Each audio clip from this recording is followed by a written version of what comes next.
Hey guys, how's it going? So I'm going to be going over my pre-order list for February 2020. All right, I'm going to start with my indies, move over to the Marvel, and finish off strong with the DC books. Let's go. All right, now for my indie books, I have about 3 and they're all new number ones. First one being that Teenage Mutant Ninja Turtles Jennika issue number 1, where on the cover, she's like slashing and the cover looks beautiful. And I never really got a chance to dive into a number 1 of Ninja Turtles. And now that we have a new character, a new turtle, I kind of like, this is crazy. I want to like just see her new mini series, or maybe it's an ongoing series, and see if it's any good. Maybe I'll like get turtle power. I don't know. I'm turtles in a half shell.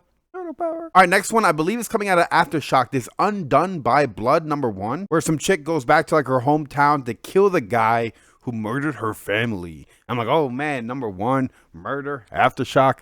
Sign me up. And then this last one, I wanted to pre-order because I'm never able to find any Zenescope comics, and this is a new one, Conspiracy Area 51 number 1. And they always have these crazy books coming out, and I never get a chance to actually find them in the wild. But I'm gonna be proactive this time. Go ahead and pre-order it, so I'm knowing where to get it. And that cover looks crazy cool. It's like in the middle of the desert. We got like an alien skull head and Area 51, and you know what, they kind of missed the mark on this. They should have released like Area 51 books like in late August, early September, when we were about to storm Area 51. That would have been a good time because people would have been picking them up in the shops. All right, now that we wrapped up those indie books, my Marvel books, let's see, because I don't pick up a lot of Marvel, but there are some that piqued my interest, and there are a few covers that haven't been announced yet, but just by knowing the cover artist, I know I'm going to dig it. All right, to start off, we have Wolverine number 1, and I'm going with that Alex Ross cover, dude. I'm always an Alex Ross fan.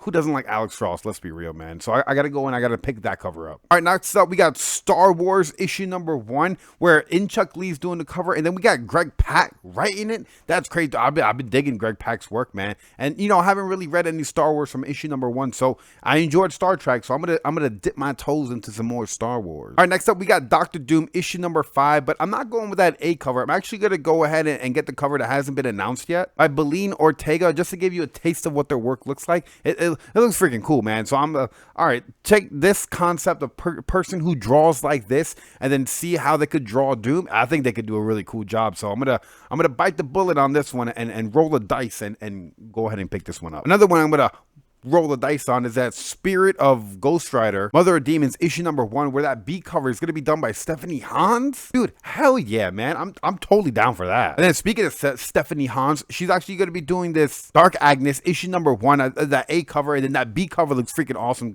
I'm getting both of them, the A and the B, and it's a new number 1, so I'll be reviewing it, and it might be pretty cool. I'm digging the cover work already. I'm loving the covers. Then my final book for Marvel is gonna be this Captain Marvel number 15, where that cover looks freaking awesome, dope, cool. I just like, all right, I want to get it just in case people start talking about this book and then you can't find the covers anymore. I just want to go ahead and just throw it in the bag while I still can. All right, now that we did the indies, we wrapped up the Marvel. They're in the rear view already. Let's finish off strong with these DC, and actually DC's lighter than Marvel, which is slightly surprising. But I'm gonna start off with that Action Comics 1020, that B cover with freaking Lucio Perillo. Yes.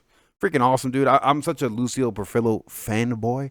I really like his work, but I think he's doing a crazy cool job, and I want more of it, man. And then we're gonna get a cover that hasn't been announced yet, but just by the name alone, you gotta want to get it. Basket Full of Heads, issue number 5, done by Tyler Kirkham. Oh my God, yes. Let's go. And I always say his name wrong. I say Kirkham, but it's really like Kirkham because it's got the ham at the end.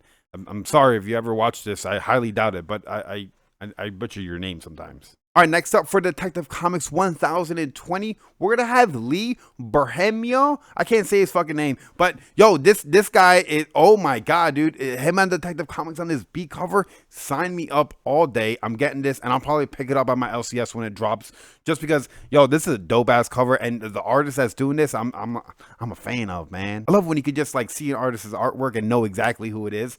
Man, that's such a cool feeling. And then to finish off strong, it's on the thumbnail, DC Unkillables, issue number 1, that C cover with freaking paying homage to It, dude. Oh my God. Yes. I'm getting the pre-order, and I'm going to be picking it up at the LCS because I got to have 2 of these, man. I got to have Dose. So freaking cool, man. I'm digging it hardcore. All right, and then those are all my pre-orders. If you don't know how to pre-order, go to your local comic shop and get it. Tell them, hey, I want to pre-order these books. Or if you buy books online, you go to midtowncomics.com and then click the little menu bar, and instead of looking at new comics, go down to previews, and then you could just see all the new previews, and then you could pick and choose what you want to pick up, because there's tons of books coming out, and you get a slight discount, which is pretty damn cool. And like I always say, pre-order the books that you think you might not pick up, and then just pick up the books you're gonna pick up on your pull list at your local shop. That way you dip your toes and you get a little bit of both. You get the books in the mail, you get the books on New Comic Book Day. Everybody's happy. And let me know, did I miss a pre-order book? Did I mess up? Is there a book that's coming out that I didn't let you guys know about, that you guys are like, hey Perry, what the hell, man, why didn't you tell people about this book, man? And I'm like, oh man, you gotta comment it down below in the comments. All right, man, I'm just rambling. I hope you guys enjoyed. I'll see you in the next one. Peace.